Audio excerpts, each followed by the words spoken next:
Tired of shows that bark and scream at you?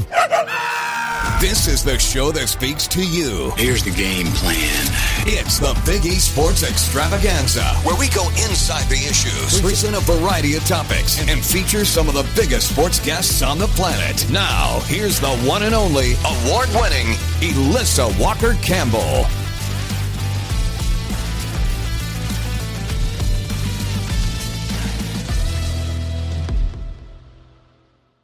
Hey, Elissa Walker Campbell, the NBA stretch run is heating up and the Thunder are chasing positioning in the West. The tanking debate is back in the headlines. Coaching milestones are shaping up and those franchise futures. Joining us now to break it all down, the biggest news and notes around the league, and that is Keith Smith with Spotrac. Hey, Keith, good to have you on the show.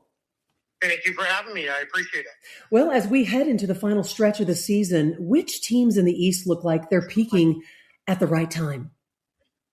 Yeah, it's a good question because it took a long time for the East to kind of settle in behind the Pistons, who have been very good all season long. They continue to play really good basketball. But the Celtics, the Knicks, and the Cavs are right there. The Knicks and Cavs, we all thought would be there at the beginning of the season, and they are finally rounding into form, playing better basketball. They've been pushing up in the standings. And then the Celtics are, one of the surprises of the league. It was, I've told people at the beginning of the year, they're not going to be terrible. They're not going to be good, but they're not going to be terrible. And I was even proven to be wrong because they turned out to be a pretty darn good team. And we're all kind of watching here to see if maybe over the weekend, sometime next week, if Jason Tatum's going to get back on the court. Well, Cleveland certainly made a big splash by adding Harden. And now with that fractured right thumb, I mean, how much does this delay their ability to fully integrate him into the offense? I know he wants to play tonight.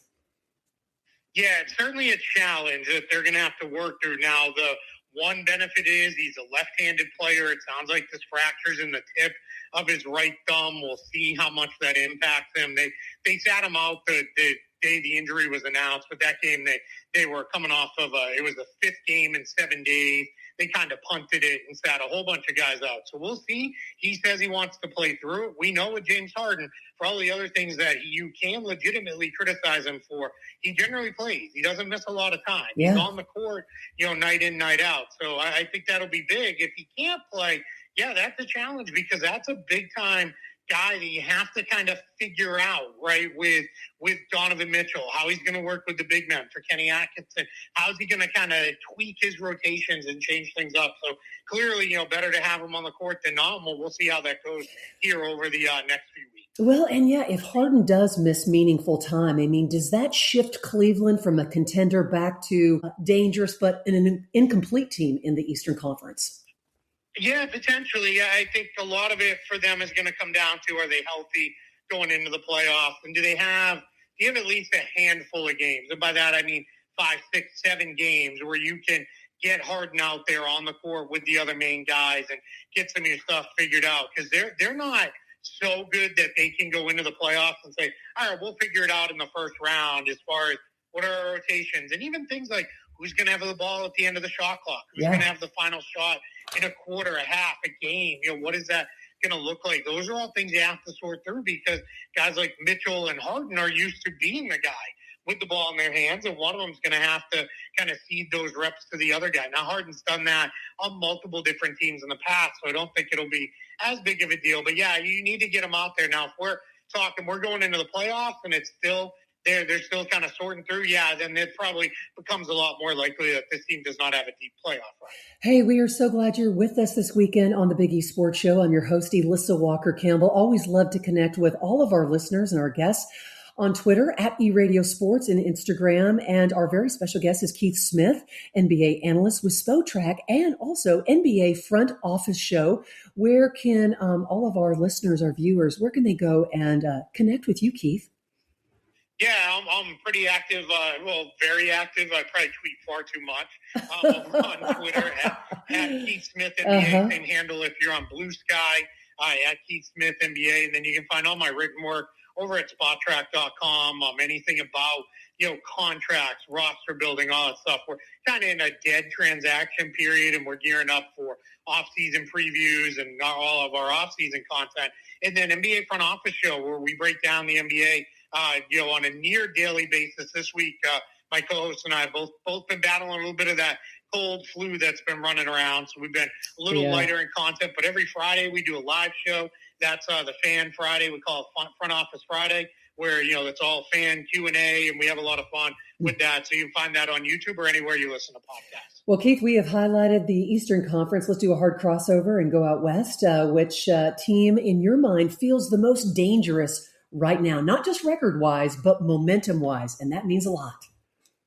Yeah, right now, if we're going under those criteria, I'd say the San Antonio Spurs. It's hard to pick anybody else. They've won 11 straight, after picking up wins this week. So, they are just absolutely rolling. They are very healthy. Let's knock on wood, because we want all these teams to get and stay healthy as we approach the playoffs. But they are really playing good basketball. They're playing great defense. Their offense has come along leaps and bounds as the year's gone along. Victor Wembanyama is, if he's not one of the top 4 or 5 guys in the league this year, he certainly is going to be for the next, decade and a half, however long he decides to do this. Now, if we're talking overall body of work, it's still the Thunder. I think the Thunder realized once they had lost a handful of games, and it was, all right, we don't need to push for the all-time best record. I think they've done what a lot of teams do, which is, all right, let's just, kind of get through. We're still going to be good. We'll still get, top seed, and we'll get into the playoffs healthy. As I like to say, when you climb Everest for the first time, you don't get to the bottom. You don't say, you know what, let's go right back up. Let's do it again, right? Nobody does that. You climb Everest once, and then you're like, all right, if I'm going to do it again, I got to gear back up to that. And that's kind of where the Thunder are at. Okay, we're talking about the Thunder, but let's go back for a moment and talk some more about the Spurs. I'm just wondering, how far can Victor take them? Yeah, we're going to see. I don't want to keep bringing everything back to the Thunder, but they gave us a good example of a team a couple of years ago, first real playoff appearance. They did okay, but didn't have the super deep run, learned what it took, and then came back and won a title. The NBA, in its history, very few teams in their first year of being a playoff team and kind of really coming together make those deep playoff runs. It just doesn't really happen. The last one to kind of do it was the Shaq and Penny Magic here in Orlando, where I'm based out of now.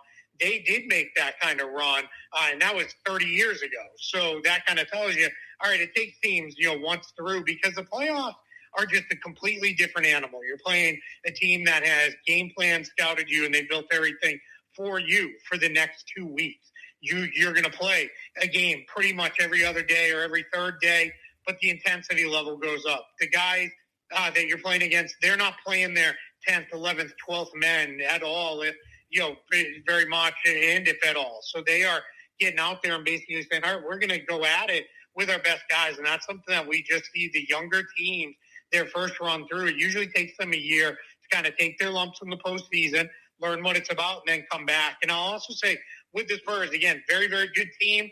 Little questionable occasionally on the road. Okay. They've had a couple stumbles. So we'll see what it looks like. NBA analyst with Spotrac, that is Keith Smith, our very special guest on the Big East Sports Show. Okay, we're going to shine the spotlight a little bit more on the Oklahoma City Thunder and their start to the season. Keith, it was historic. So how sustainable is this formula once this playoff basketball gets underway? Because you're talking about it's a completely different animal. Yeah, very sustainable, right? We saw them do it a year ago, and there's no reason for us to believe they can't do it again this year. They are absolutely loaded with talent. The fact that you have played as many games as the Thunder without SGA and Hartenstein and Holmgren and Jalen Williams, the J-Dub, the guard wing one, and you're still 45-15 right there with the Pistons for the best record in the league is absolutely incredible and speaks to the depth of that team. And none of these injuries are ones where it's like, well, that guy's done for the season. Almost all of them we're expecting these guys to be healthy. I think they're in full-on management mode where it is, if you're going to feel something, take a few games. Let's get completely over it. We don't need you to play right now because not only are we good enough that we trust it, but we've got enough talent that we can play our other guys and feel like we can get by for the next week or so while a guy nurses a sprained ankle or, a strained calf or something like that. So, I mean, this team is incredibly deep, and they're set up to defend their title quite well. Of course, SGA has missed some time, but in your mind, where does he stand in the MVP race right now? Yeah, right there with Nikola Jokic. It's, kind of pick your poison there with those two guys. I mean, they are absolutely incredible, the two best players in the league in my mind, and that's no disrespect meant towards Wembanyama or Cade Cunningham or Jaylen Brown or Jalen Brunson, Anthony Edwards, any of the other guys who have had really outstanding years. I just think those two guys have played at a level that is a little bit different than everybody else. And in the big questions that are going to come into voters' minds, well, one is, are they even going to be eligible? With the NBA's rules, are they going to play enough games to be able to be eligible for the award? That'll be the first question will get answered. And if they are, it's going to come down to, all right, where do we weigh team success against, incredible stats? And right now, Jokic probably has SGA beat stat-wise, but SGA's team is 7.5 games ahead of Jokic's in the standings. So that's going to be the debate that'll come down to, much like it did a year ago. Okay, we hit on OKC. Let's go down I-35 and hit on Dallas. Jason Kidd picked up his 200th win with the Mavericks this week. And just, Keith, what does that say in terms of like milestone-wise with his evolution as a head coach? Yeah, I think it speaks to a little bit of longevity, in a spot where he hasn't, it's not like he stepped in and pulled off, 50, 60 win seasons every year for his first few years. There's been some build-up to that. This year, obviously, they're going through some struggles. Last year was a bit of a challenge after the Luka trade and Kyrie Irving went down. So I think, though, it's a commitment. They're committed to him as the coach and his developing of this team, and we'll see where it goes. They've got a pretty good future, pretty bright future set up after drafting Cooper Flagg. They're going to get Kyrie Irving back next year, and I think Jason Kidd is in a place where it's going to be, all right, next season, the expectation levels change. It's not going to be, all right, let's see if we can be kind of good. It's going to be, all right, let's get in the mix for a playoff spot because we'll have Flagg in year 2. You'll have Irving back, and there's a pretty good roster around those two guys. Hey, we are winding down our time with Keith Smith, NBA analyst. And while we have you on the show, we got to talk about the Lakers. Are they going to miss the playoffs this year? I don't think they're going to miss the playoffs, but I don't know that their stay in the playoffs is going to be very long. They have to be continually pushing to try to get themselves ideally into that home court advantage mix. Now, they're only a few games behind the Rockets for the 3rd seed, so we don't want to write them off by any means. So we'll see, but it's a team, they don't play a lot of defense. Their mix is a little off. They haven't been able to make it work with Luka and LeBron in the way you want it to. Austin Reeves has missed time. It's just a team that has a lot of flaws that's going to give them trouble once we get into the postseason. Keith, okay, so you bring up defensively. Why have they been so soft?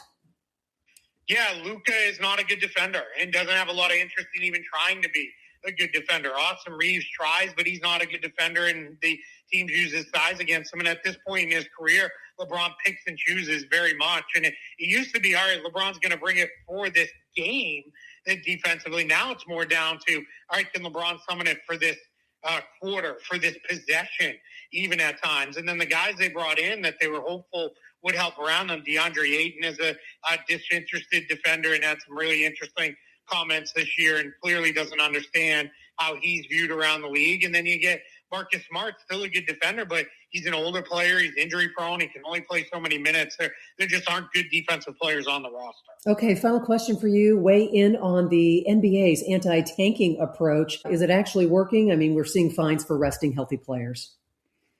Yeah, we're going to see. I mean, as it stands today, the only thing the league can really do is fine those teams. And, it is a little comical that you throw a $500K fine at the Jazz, who have an owner who's worth billions of dollars, and is like, hey, that's what I got to pay to get one of the best players in the draft. So be it. I don't think that's going to be there. And then we're going to see they're going to enact major changes to the lottery, to probably the punishment system, to a lot of things here in the next going into next season. No changes will come before this lottery, this draft, the rest of this year. But going into next year, we're going to see major changes to the way the draft is handled, and as they try to battle this tanking stuff. My hope is that they don't go too far and that they consider unintended consequences, because we don't want to be halfway through next season. We're like, well, this is what you put in place, and it's actually caused X, Y, and Z problems. So hopefully they'll get all that stuff sorted and figured out. NBA analyst Keith Smith breaking down the league trends, trades, salary cap strategy, and front office movement. Check him out, SpoTrack. Also, NBA Front Office Show. That is Keith Smith. We appreciate you carving out some time this weekend. Thank you so much. Thanks so much for having me. I really appreciate it. You bet.